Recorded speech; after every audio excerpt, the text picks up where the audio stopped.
O programa Câmara em Debate de volta, sempre trazendo para você um bom debate para que nós venhamos aprender, você também, e principalmente interagir com a Câmara Municipal de Vereadores. Hoje estamos recebendo pela primeira vez no Câmara em Debate, porque ele já veio aqui para outros debates no plenário, o diretor-presidente do Departamento Municipal de Transporte e Trânsito, André Costa. Acertei? DMTT. É isso aí. André, seja bem-vindo aqui ao nosso podcast, né, Câmara em Debate. A gente costuma trazer para cá os vereadores, mas também o segmento executivo para interagir com a casa. E como você já veio para cá outras vezes, já participou de debates aí com a sociedade, não nada mais justo que trazê-lo aqui também. E já vou fazer uma provocação. O trânsito de Maceió tem solução? Uma pergunta boa aí, né? Pegando o gancho da minha área, né, que é a minha área mais específica, que é a segurança pública, a polícia, é o que a gente sempre discute, né? A gente vive uma verdadeira guerra, mas a gente diz que é uma guerra infinita, ou seja, é algo que nunca vai ter solução. Então, assim, a violência, ela nunca vai deixar de existir. Ela existe desde Caim e Abel, né, na Bíblia, desde os ato violento. Os primeiros e depois irmãos, a crucificação. Exato. Então, assim, nunca vai deixar de existir. Quando você trava uma guerra que a gente define como uma guerra infinita, como é que a gente ganha essa guerra, né? Não é acabando, resolvendo de vez o problema, mas é você empregando as melhores técnicas, os melhores esforços, trabalhos e sempre está trazendo evoluções. Então, eu vou trazer isso para o trânsito, né? Trânsito, transporte são questões que a população nunca vai estar satisfeita, nunca vai ter uma solução. Você pode ir para grandes cidades no mundo, Paris, Madrid, Nova York, Londres. Você vai usar desde o seu carro numa cidade como essa, ou até mesmo metrô, por exemplo, e você vai encontrar horários, metrô lotado, trânsito, né, o carro sem sair do lugar. Então, assim, solução não existe. Então, o que a gente sempre vai trabalhar, e tem feito isso desde o início da gestão, e faremos até o último dia, empregar as melhores técnicas, os melhores estudos, os melhores profissionais, o que há de melhor no mundo que a gente mapeie para cada vez mais evoluir e melhorar a qualidade de vida do nosso cidadão maceiense, dos nossos turistas, quando enfrenta trânsito, transporte, quando está aí usando da mobilidade urbana de nossa capital. O motorista, né, de um modo geral, ele é alguém que tem informação, mas muitas vezes não usa da melhor prática. Ele tem consciência, mas muitas vezes não a usa da melhor maneira. E os carros ficaram mais potentes e aí ele pisa bastante e não respeita a velocidade.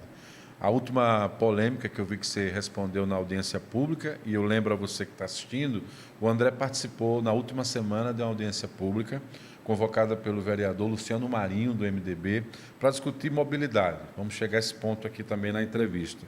Mas como o André está vindo pela primeira vez, eu vou provocar alguns temas que são mitos que ele vai já esclarecendo, que é a velocidade da cidade, como as pessoas dirigem aqui. Hoje eu vivi uma experiência no sinal, achei que seria até alguém bateria no carro, porque eu saio de casa muito cedo, mas passa pessoas com muita alta velocidade. É impressionante a do Valdo Góes Monteiro e a Avenida Fernandes Lima. E você está com um monitoramento de velocidade em vários pontos da cidade. Já vi você se posicionar publicamente que não é para multa, mas é para que o motorista tenha consciência da velocidade que ele está desempenhando. Por que isso é importante para a SMTT? Olha, sempre a diretriz do nosso prefeito, JHC, desde que ele me chamou para estar à frente aí do transporte e do trânsito da cidade, é que a gente focasse sempre na educação, na orientação, na conscientização do motorista. Obviamente, né, todos somos adultos, passamos por toda uma escola de formação de condutores, conhecemos as leis de trânsito, conhecemos as sinalizações que estão nas ruas. Então, vão acontecer as fiscalizações, as autuações vêm, eventualmente remoção de veículo, né? Por exemplo, o motorista estacionou na porta da garagem de uma casa ou de um prédio. Então, assim, essas ações elas precisam ser feitas. Mas sempre que possível, o nosso foco deve ser educar e orientar o nosso condutor, o nosso pedestre, enfim, todos que usam do trânsito da cidade. Então, essa foi a ideia, né, que a gente aplicou no tocante à velocidade. Grandes capitais do país, eu dei exemplos de Fortaleza e Salvador, eles têm se destacado na redução de acidentes e, dentre outras ações, talvez a principal, a mais que foi discutida por essas capitais, é a redução da velocidade, é o controle de velocidade. Então, Maceió, creio que é a única capital do Brasil que não tem a fiscalização de controle de velocidade, né? Então, em algum momento, a cidade vai precisar evoluir para isso, mas a gente decidiu o seguinte, não fazer como já foi feito no passado, né? Ou seja, você não simplesmente do dia para a noite a população ir para as ruas e ter esse controle de velocidade já fiscalizando, já autuando. Pior ainda, as escondidas, as ocultas, porque ainda que você fiscalize, o objetivo, quando você coloca, né, coloca um equipamento desse na via, não é de autuar, e sim de forçar que naqueles pontos a velocidade, né, o condutor respeite a velocidade. Então, se você não sinaliza ou mal sinaliza, se você coloca o equipamento escondido, então as pessoas vão passar rápido ali, como já tinham o hábito, né? Mas o que é que a gente está fazendo primeiramente? A gente está instalando esses equipamentos, são controladores de velocidade educativos, eles não fazem autuação, não são o Inmetro, né, não passaram por uma avaliação do Inmetro, não tem sinalização que é obrigatória, avisando que tem, né, isso. E ainda que o agente de trânsito esteja junto, ele não vai poder fazer uma autuação com base nesse equipamento. Ele vai estar junto muitas vezes para coletar dados, para ele pegar a velocidade com que os carros e motos têm passado ali em determinados pontos da cidade e assim a gente fazer estudos técnicos para avaliar se é necessário ou não. Quem vai dizer se é necessário ou não no futuro a nossa cidade ter um controle de velocidade? São os próprios condutores. É isso que eu imaginei, que você estava fazendo ali, que obviamente existe essa cooperação, né? Eu já percebi que o trânsito não funciona só com a gente, eu tenho, né? O cidadão tem que ter essa cooperação, mas que vocês iam coletar dados para saber a média, né, da velocidade da cidade, né? Na via tal, qual é o ideal, é mais ou menos por aí. Exatamente, a gente tem colocado, são 6 desses controladores móveis, né? A gente iniciou em pontos como a Assis Chateaubriand, a Orla, né? Leste-Oeste, eu acho que... A Leste-Oeste também na subida, já falei, próxima semana colocado no sentido oposto, que está descendo, Leste-Oeste.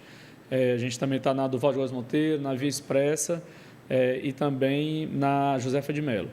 Então, mas cada semana pode mudar alguns pontos, talvez até móvel, né? Você bota ali uma carrocinha, você leva... Isso, a gente coloca em outros pontos, que são pontos em que o condutor ele vem já imprimindo altas velocidades, alguns acidentes mais graves ocorreram e nos laudos periciais tem constatado esse excesso de velocidade, né, por cálculos de física, né, que se fazem lá quando tem alguma colisão. Quer dizer que o estudo isso é possível, você consegue já ter uma dimensão de que o acidente foi mais grave ou menos grave em função do excesso de velocidade. Sim, perfeitamente, né? Isso através de laudos técnicos a gente consegue saber.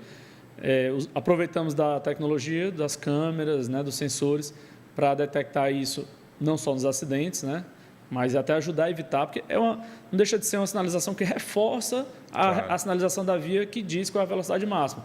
Quando o veículo passa dentro do limite, aparece a velocidade na cor verde, quando ele passa além, na cor vermelha. Então, é uma maneira também de estar ali reforçando a sinalização, chamando a atenção dele para a velocidade, eventualmente um passageiro, né, o filho, a esposa que está ali com o condutor, por exemplo, está alertando, olha, você passou além do limite, então a pessoa também vai estar observando. Então, hoje a gente muitas vezes está dirigindo o carro e sequer olha para o velocímetro. Verdade. Todo mundo fica despreocupado porque não tem e controle. E o carro está automático, boa parte dele, Exato. Você não precisa nem a velocidade mais para passar marcha. Né? E assim, a tecnologia evoluiu para os carros, né? Para trazer mais segurança aos motoristas. ABS, freio ABS, o airbag, né? Os carros resistem mais, né, nas batidas, tem elementos de segurança, mas o que é que se fez para o pedestre, para trazer mais segurança ao pedestre? Para o ciclista, né? Para o ciclista, motociclista. Não tem. Então, a melhor tecnologia que tem o que é forçar a redução de velocidade dos veículos. André, como eu tive que acompanhar as audiências públicas, né, pelo menos 2 ou 3 que você participou, acho que uma delas foi uma homenagem até a você mesmo, mas eu percebi que a gente fala de trânsito achando que é mão, contramão, o semáforo, a faixa e acabou, talvez o acostamento. Mas existe um conceito que envolve o universo do trânsito, que é a mobilidade. Ele me parece que é maior do que apenas a ideia do trânsito, né? É também o trânsito, mas tem que se pensar em todo o universo, desde o coletivo, o transporte individual, falei aqui moto e bicicleta, e esse é que é o grande desafio, é fazer com que isso funcione de forma planejada, é isso? Um grande desafio. Na mobilidade, a gente tem diversos modais de transporte, né? E a gente pensa desde a chamada mobilidade ativa, que é quem não usa veículos de propulsão mecânica, né, ou elétrica. Então, é aquela pessoa que está conduzindo uma bicicleta, é a pessoa que caminha, que usa a cidade caminhando, né?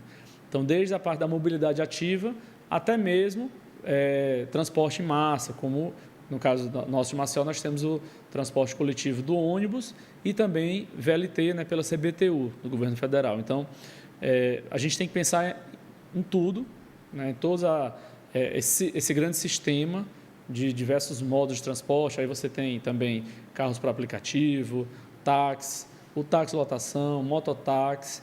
Então, são várias maneiras das pessoas se locomoverem pela cidade, irem e virem, né, pela cidade, e que a gente precisa realmente pensar isso em um único contexto, como um único sistema integrado, né? Buscar integrar, por exemplo, a gente está com um edital aberto para empresas que queiram investir em bicicletas compartilhadas, né? Então, está em aberto para alguma empresa interessada se cadastrar na prefeitura e ofertar esse serviço. Por exemplo, a ideia é colocar algumas estações de bicicleta junto dos terminais de ônibus. Então, pensando, a pessoa ela vai pegar um ônibus, vai chegar até o terminal, de lá ela vai poder pegar uma bicicleta, talvez uma tarifa integrada, como a gente faz integração entre ônibus, né? Então, integrar. Eu paguei a passagem de ônibus, cheguei no terminal, ou grandes pontos de ônibus na cidade, tem uma estação de bikes, pego uma bike ali já integrando a tarifa, eu não pago mais, porque eu já paguei a passagem de ônibus. E eu vou complementar a minha viagem usando a bicicleta compartilhada, né? Então, essa é uma das ideias, dentre tantas outras, né, que a gente tem para a cidade, para realmente tornar a cidade melhor para todos, acessível a todos, né, em termos especialmente de mobilidade urbana. Isso é um desafio. Eu vi que você tem um número expressivo já para somar aí ao currículo de trabalho na antiga SMTT, hoje DMTT, que envolve a ciclovia. A cidade já está com um perfil de ciclovia e ciclofaixa. Você também admite que não é o ideal, mas tem passos dados para o ideal na sua avaliação? A gente, assim, quando observa a história aqui de Maceió, a gente consegue perceber um verdadeiro descaso. Não estou falando nem uma gestão específica, é um conjunto, né, uma série de gestões nisso, né? que não se pensou, né? Bicicleta, a gente tem há quantos séculos, né? Então, mas a cidade ela foi construída, foi crescendo, pensando só em carros, só em automóveis. Ninguém pensou nas bicicletas. Então, isso a gente percebe por números. Todas as gestões que passaram antes da nossa, no totalizaram, né, construíram apenas 30 quilômetros de malha cicloviária. Praticamente todas ciclovias, né? Não fizeram ciclofaixas, que é um importante complemento também. A diferença é que a ciclovia ela é separada da via dos carros, ela é feita por obra. Tem uma estrutura própria. E a ciclofaixa é uma faixa feita no asfalto. Divide com o carro. Exatamente, né? Com uma certa segregação, usando alguns equipamentos de segurança, mas é no asfalto. É o que eu vejo na Siqueira Campos. Como na Siqueira Campos, é um exemplo, ciclofaixa. Então, apenas 30 quilômetros, a menor do Brasil, entre as capitais, né? Muitas cidades de interior, até com maior malha cicloviária que Maceió. E pegamos esse desafio, além de muito pequena, degradada, a exemplo da ciclovia da Lagoa, por exemplo, toda degradada, e além disso, toda desconexa. Se você pega um trecho de bicicleta, você não consegue conectar e chegar em outras áreas da cidade. Por exemplo, eu pego uma bicicleta na orla, só consigo andar na orla com segurança. Depois eu tenho que me virar e disputar espaço com o carro. Então, a gente está vencendo esses dois desafios, longe ainda da nossa meta. Nós já temos um plano e um mapa cicloviário para a cidade, que a gente integre toda a cidade com ciclovias, ciclofaixas, ciclorotas.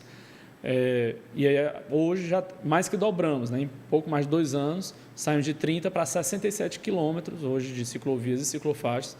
Um trabalho que é da Seminfra, quando faz as ciclovias, e do DMTT, quando faz as ciclofaixas. Vou dar um exemplo de integração. Hoje, a gente está em construção a ciclovia da Fernandes Lima. E do Valdo Góes Monteiro, e do Valdo Góes Monteiro. Ela avançou, né? Isso. Então, a primeira etapa até a Facima, que é a Fernandes Lima. Após a Facima, que é onde está avançando agora, já foi entregue até a Facima, né? E está adiantando agora, está avançando na do Valdo Góes Monteiro, na segunda de 3 fases, que serão feitas, né? E aí nós temos ali a ciclovia passando ali pela Gruta de Lourdes, né? Já está pronta. que é que a gente quer fazer ali? Na entrada para o Hospital do Coração, fazer uma ciclofaixa, que vai descer ali pelo Murilópolis, vai ter um pedacinho de ciclovia, porque na ladeira, para dar mais segurança ao ciclista, a Seminfra vai fazer um pedacinho de ciclovia. Ele volta na principal do Murilópolis com as ciclofaixas nos dois lados do canteiro, para que no canteiro fiquem mais pedestres. Tem muitas pessoas idosas que caminham, né? Então eles ficaram separados das bicicletas. E dali, chegando na faculdade, descendo a Muniz Falcão, até acessar a Josefa de Melo, que já tem uma ciclovia lá e já a ciclovia também da Orla da Cruz das Almas. Então a pessoa vai sair de algum ponto da Fernandes Lima e vai conseguir chegar na Orla da Cruz das Almas e, consequentemente, em toda a Orla de Maceió, 100% o trajeto com ciclovias ou ciclofaixas, com maior segurança. Então, para esse ciclista, seja o recreativo, aquele que, né, tem o lazer de dia, muitas vezes à noite, grupos de ciclistas, mas, em especial, a gente está pensando nas pessoas que moram na parte alta, precisam ir para a parte de baixo para trabalhar, né? Por exemplo, o Parque Shopping é um grande polo gerador, né, atrativo de pessoas. Então, muita gente que mora na parte alta trabalha no shopping. Ela vai conseguir chegar, por exemplo, no shopping, transitando 100% do trajeto em ciclovias e ciclofaixas. Então, esse é um exemplo. Já consegue se planejar. Isso que você está falando é fruto de observação, de planejamento. Exato, já cumprindo um planejamento, né? Também é um exemplo da ciclofaixa, da Siqueira Campos, em que a gente fez um trajeto também passando pela HGE e você acessando a Orla, ali, né, da Assis Chateaubriand. Então, você faz um longo trajeto conseguindo transitar em ciclovia e ciclofaixa, já integrando, né, essa malha cicloviária. Eu entendo. Em relação à questão do próprio transporte coletivo, né, já que a gente está falando do individual da bike, que pega um perfil de público muito parecido com o usuário do transporte coletivo, você falou das boas acomodações, o ônibus agora tem ar-condicionado, você falou da redução da passagem, mas ainda há pontos de gargalo entre os bairros, né? Você não conta, por exemplo, com estações de transbordo, né, que eu vejo aí em outras grandes capitais. Isso está no planejamento? Quando eu falo isso, eu sei que a ideia é integrar bairros distintos ou distantes, como o Bio, o Benedito Bentes, popularmente conhecido como Bio, para quem vai ao centro. Mas necessariamente que o ônibus que saia do Bio não vá até o centro. Ele, no meio do caminho, ele cria uma opção. Isso está sendo pensado também? Como é que você... Isso a gente já tem feito vários passos nesse sentido, né, para otimizar o sistema. Porque, repare, se todo ônibus que sai do Benedito Bentes, né, do Bio, e tiver que ir até o centro, é um trajeto muito longo. Então, assim, acaba que, às vezes, as pessoas que moram lá, elas querem isso, mas a gente faz até um certo ponto, porque tem que ver a demanda. E também esse tempo de viagem, porque, assim, tempo longo de viagem, eu vou precisar de mais ônibus para fazer essa linha. Se não, por exemplo, imagina, se eu tenho 10 ônibus que façam a linha dessa, mas para esse ônibus ir e voltar, ele vai levar, por exemplo, 1h30, 2 horas. Então, se eu só tenho 10 ônibus para fazer isso, eu vou ter um intervalo longo entre Tem uma hora que todo mundo está num lugar... Pode estar, de repente, um problema no trânsito, vários ônibus estão no meio do caminho e não tem nenhum terminal. Então, eu preciso cada vez mais ônibus. Para evitar isso, a gente faz diversos estudos e tal, e trabalha na integração, né, entre os ônibus. Então, hoje, por exemplo, você pode pegar lá a 601, que foi uma linha criada agora pelo prefeito de JHC, no primeiro ano de gestão. Assim que ele lançou a Rota do Mar, a gente criou uma linha de ônibus passando pela Rota do Mar, que é a 601, e hoje ele consegue, por exemplo, chegar ali até o terminal de Cruz das Almas. E lá ele faz uma integração, ali no shopping, quer dizer que a integração em Cruz das Almas. Esse era um modelo que eu precisava. Já tem. Então, o ônibus ele desce e sobe pela Rota do Mar. Ele faz um trajeto bem mais rápido. Aí, com menos ônibus, a gente consegue atender mais, que a gente... o ônibus ele garante leva, mais viagens. Ele vai levar 30, 40 minutos para ir e voltar. Então, ele faz uma viagem mais rápida e assim ele consegue atender com mais viagens a população. Chegando na Cruz das Almas, aí tem gente que já desce ali mesmo naquela região e outros vão para Ponta Verde, o centro. Então, lá eu tenho um ônibus que vai integrar para Ponta Verde, outros vão integrar para o centro, outros até vão integrar para o litoral norte. Se você fizer a estação de transbordo, né, também com bike, você vai dar a opção de quem descer em Cruz das Almas e de bike pela Orla, para trabalhar na Orla, não é isso? Exatamente. Não é uma viagem mil, estou visualizando isso. Não, você falou, parou ali, pega a ciclovia da Orla, um bom passeio, chegou no trabalho, na escola, na faculdade. Perfeito. É de pensar essas opções de integração entre esses modais de transporte, né? Outra questão também, por exemplo, que é pensada, né?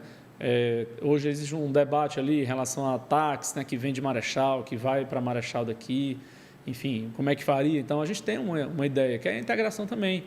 Talvez o taxista que vem de Marechal, com a chamada lotação, né, ele trazer os passageiros até, por exemplo, ali o Pontal, e o taxista de Maceió pegar esses passageiros no Pontal e seguir até o centro, que é o principal destino, e vice-versa.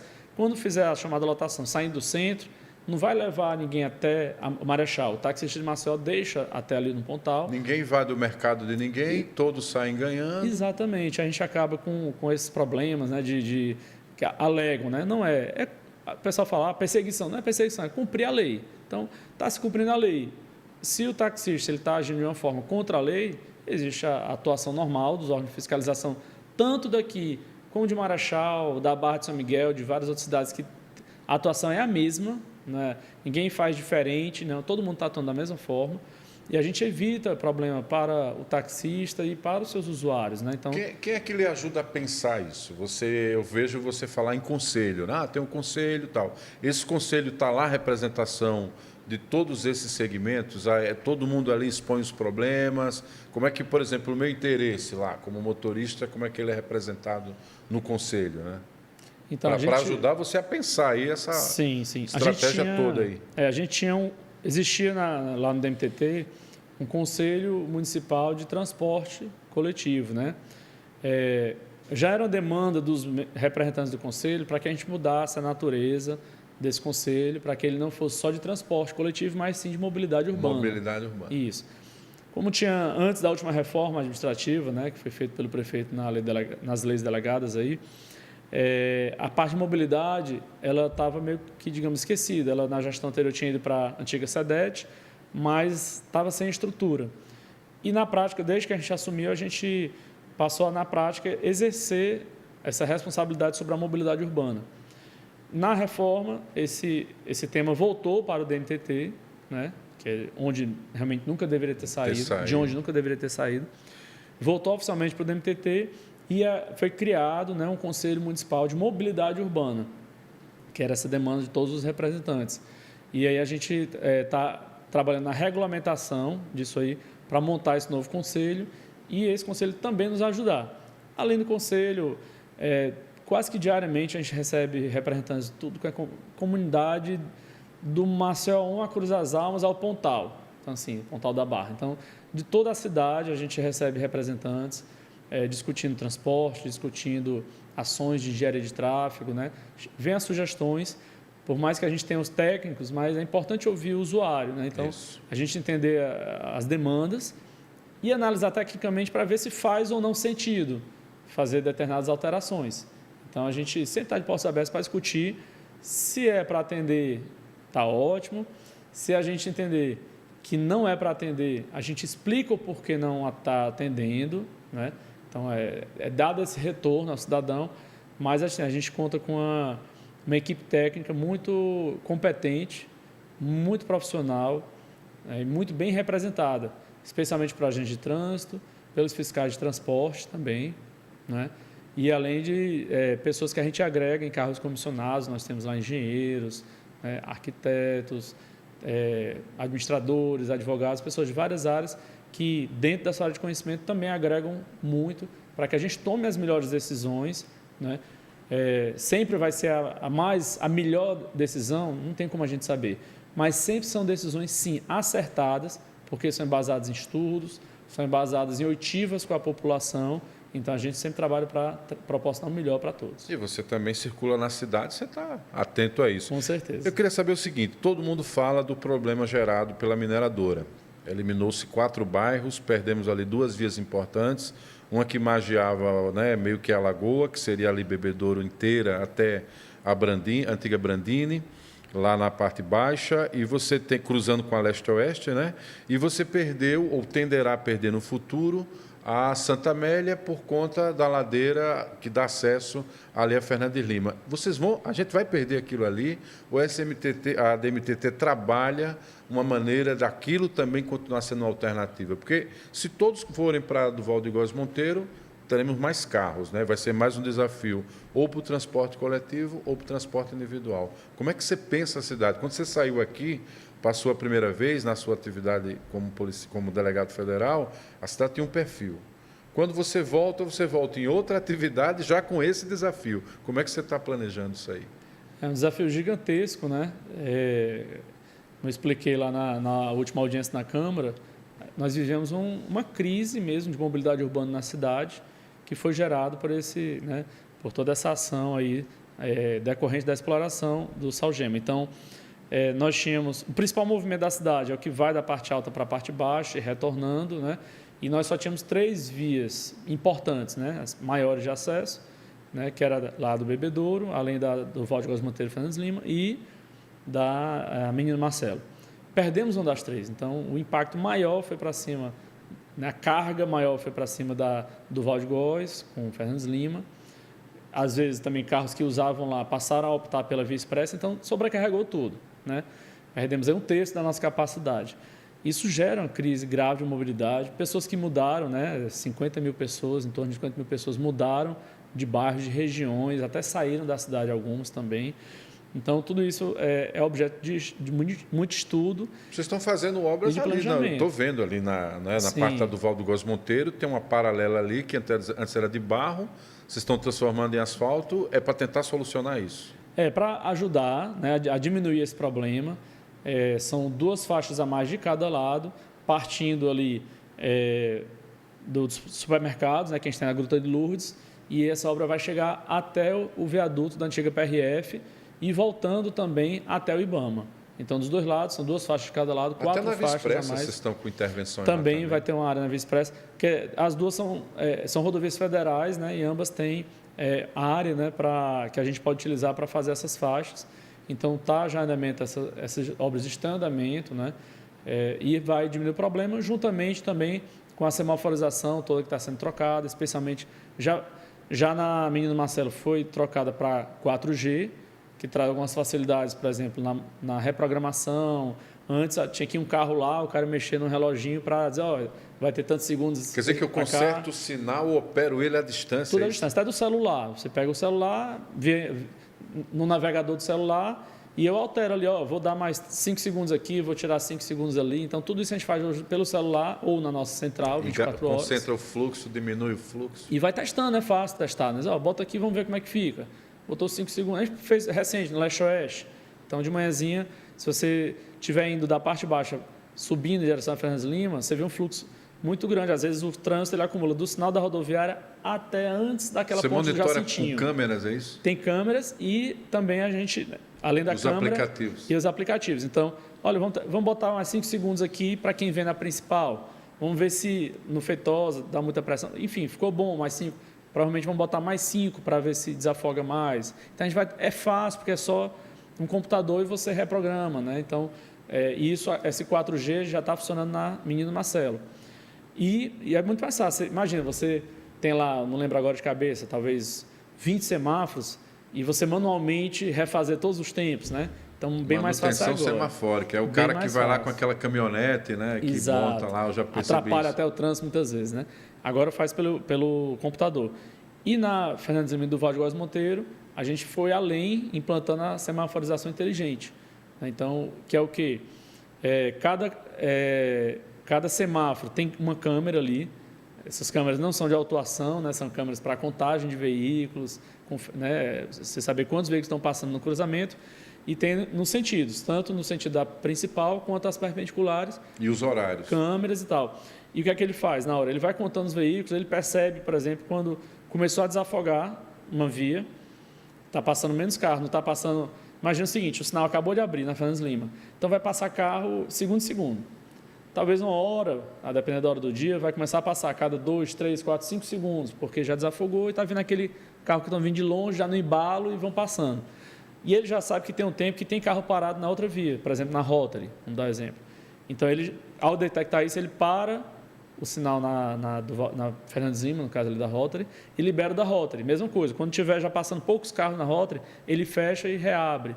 Então, isso tudo é feito por inteligência artificial, né? É um software que a gente importou da Austrália. No mundo já passa em torno de 1 bilhão de veículos, todos os dias, por esse sistema.